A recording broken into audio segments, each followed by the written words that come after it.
Bonjour, ici Monsieur Cacahuète. Je parle pas très fort puisqu'il y a mon fils qui dort. Aujourd'hui, et il y a Soucloute qui est juste derrière moi.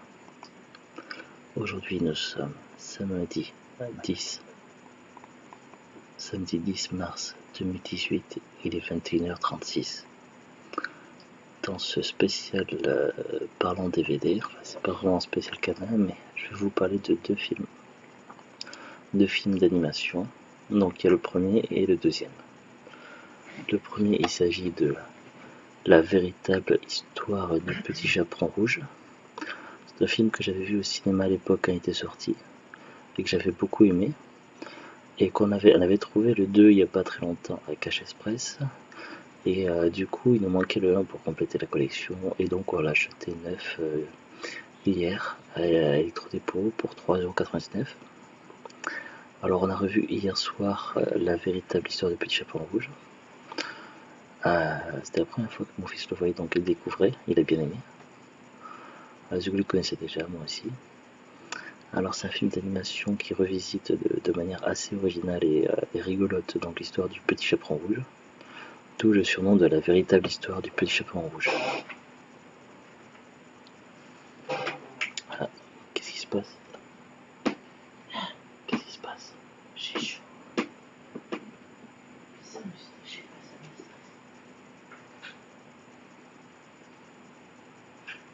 Quand tu parlais tout doucement comme ça me... Bah oui, mais je fais comment?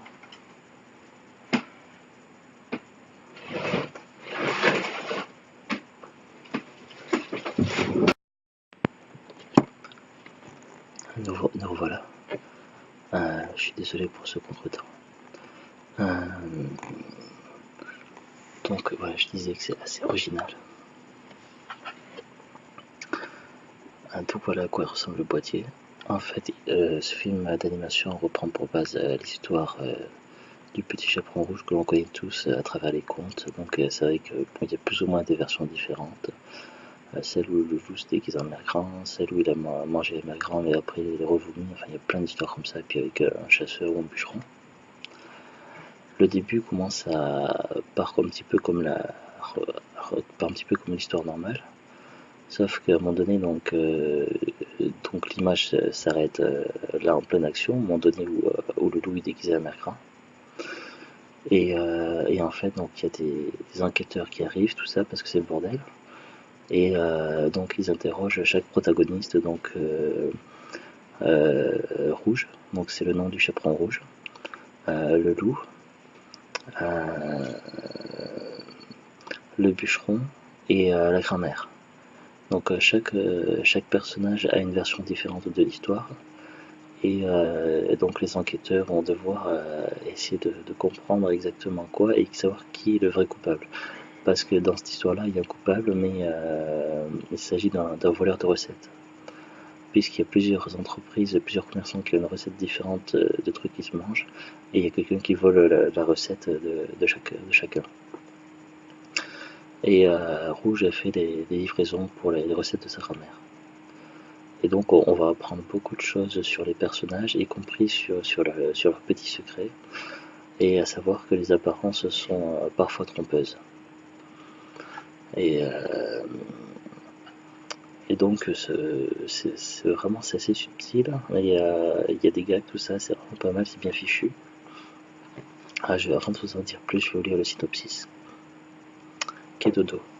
Alors, une petite fille avec une capuche rouge, un loup avec de grandes dents, une mère grand, une chevillette, une bobinette. Ça vous dit quelque chose? Mais connaissez-vous la véritable histoire du petit chaperon rouge? Il était une fois une paisible forêt dont le calme allait être troublé par un mystérieux voleur de cookies.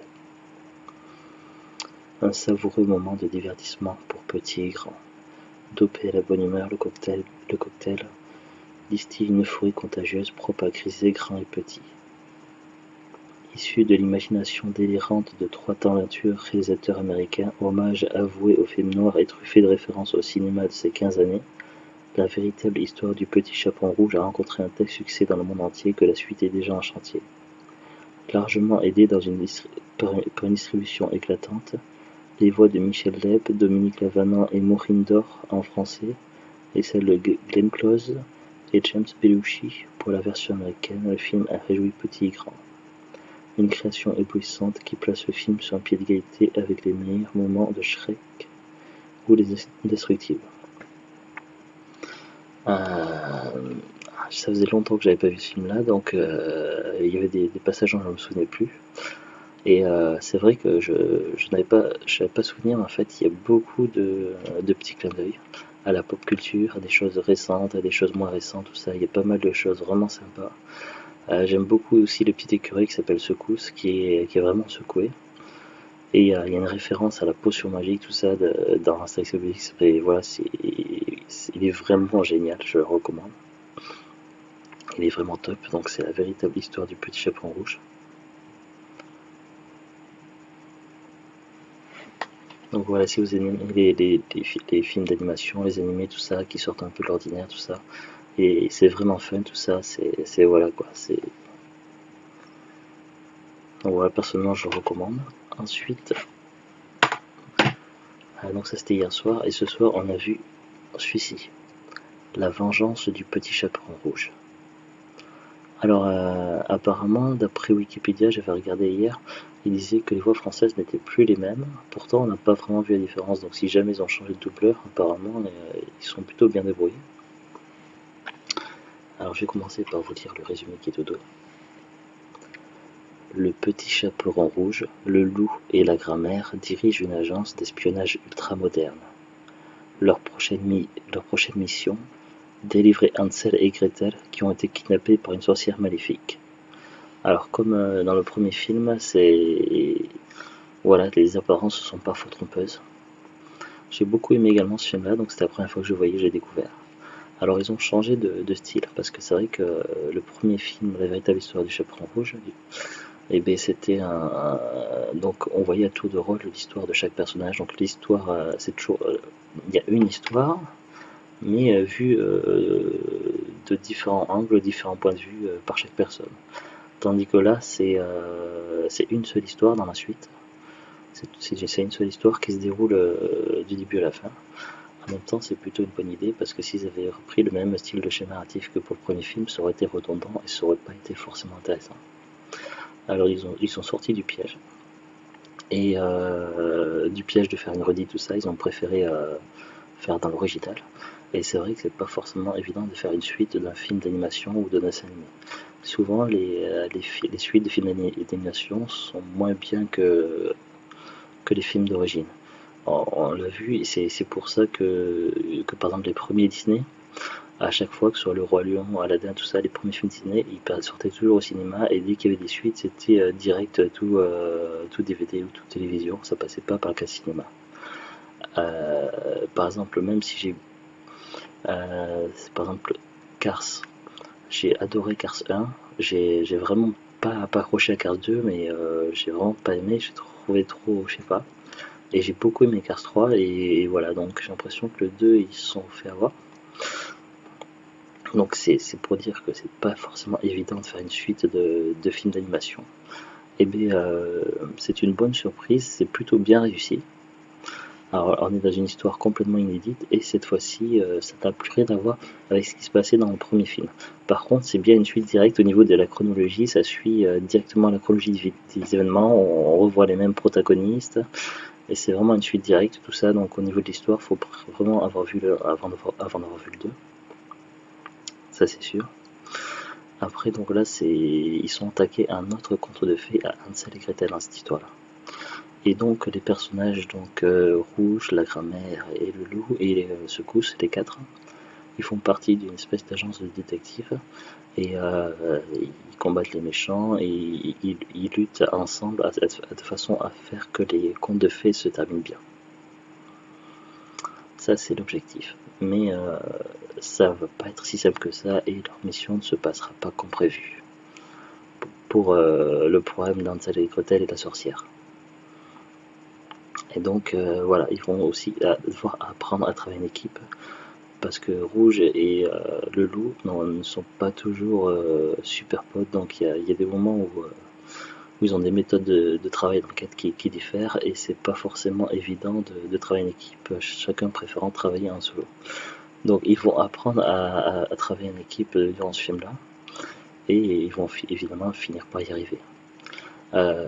Tout comme dans le premier film, il y avait beaucoup de références à la pop culture, tout ça. Il y a une référence qui m'a échappé, mais je sais que je la tiens quelque part, mais je sais plus exactement quoi. Je sais plus si c'est un film d'animé ou quoi. Quand un personnage finit par se mettre d'un coup en colère et change d'avis et part directement au combat. Alors je sais plus d'où j'avais vu ça, mais c'est une référence à quelque chose là-dedans.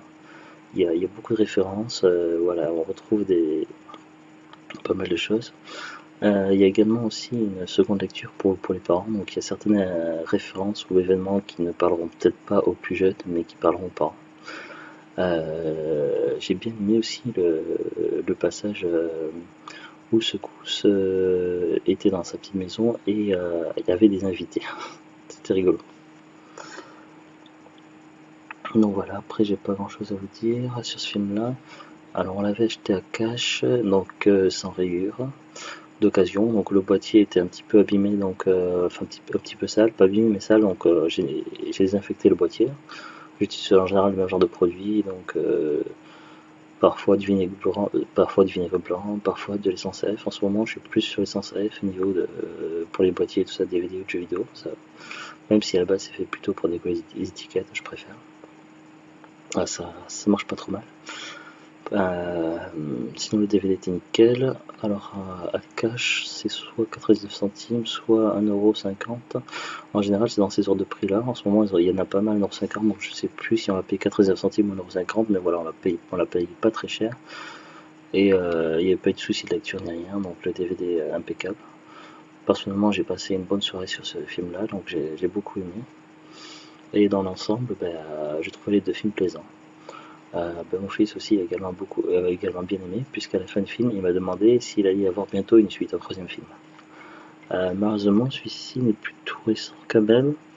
Est-ce qu'on a la date? Copyright 2013, donc je ne sais pas s'il y a une suite qui est prévue en chantier ou pas, mais j'ai quelques doutes. Mais ça serait bien qu'il y en ait une, mais à mon avis, faut pas espérer avant le moment. En tout cas, voilà, c'était plutôt cool. Donc perso, c'est des films qui peuvent être vus en famille ou tout seul, il n'y a pas de problème. Et voilà, quand un petit peu le cafard, tout ça, ça permet de rigoler un moment et de passer un bon moment. Donc voilà, je recommande ces deux films. Donc la véritable histoire du petit chaperon rouge et la vengeance du petit chaperon rouge. Ouais, je trouve ça assez cool.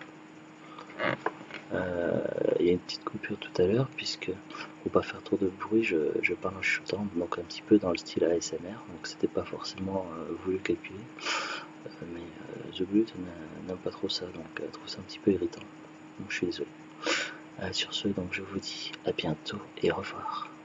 Et n'hésitez pas à me mettre en commentaire ce que vous pensez de la ASMR personnellement, si vous aimez bien tout ça ou pas, ou si vous voulez que je fasse d'autres vidéos dans ce style-là. Après, bon, là, c'est par la force des choses, mais voilà.